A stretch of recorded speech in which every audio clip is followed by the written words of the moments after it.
కార్యకర్తల మనోభావాలను గుర్తించినట్టు కనబడుతోంది జగన్మోహన్ రెడ్డి. తాజాగా తొలి విడతలో ప్రజల కోసమే తాపత్రయపడ్డాను, వాళ్ళకి మంచి చేసే విషయంలో కార్యకర్తలకు ఎక్కువ ప్రాధాన్యత ఇవ్వలేకపోయాను. ఇప్పుడు చంద్రబాబు మిమ్మల్ని పెడుతున్న కష్టాలు చూశాను, బాధలను చూశాను. ఎక్కడున్నా తీసుకొచ్చి అట్లాంటి వాళ్ళని చట్టం ముందు నిలబెడతా, అక్రమ కేసులు పెట్టిన వాళ్ళ మీద ప్రైవేట్ కేసులు వేస్తా, ఎవరిని వదిలిపెట్టే ప్రసక్తి లేదు, కార్యకర్తలకి అండగా నిలబడతాను అంటూ ప్రకటించారు. ఏ ఏ రేంజ్లోనైనా సరే అండగా నిలబడేటటువంటి విషయంలో సమస్య లేదు, మాట ఇస్తున్నానని చెప్పి ప్రకటించినటువంటిది ఇప్పుడు కార్యకర్తలకు ఒకంత జోష్ నింపింది.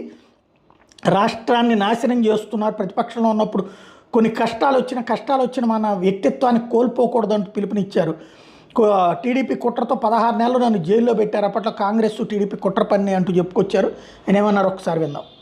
ఈ రోజుకు నేను చెప్తా ఉన్నా, ప్రతిపక్షంలో ఉన్నప్పుడు మన కష్టాలు కనిపిస్తాయి, కానీ ఆ ప్రతిపక్షంలో ఉన్నప్పుడు ఆ కష్టాల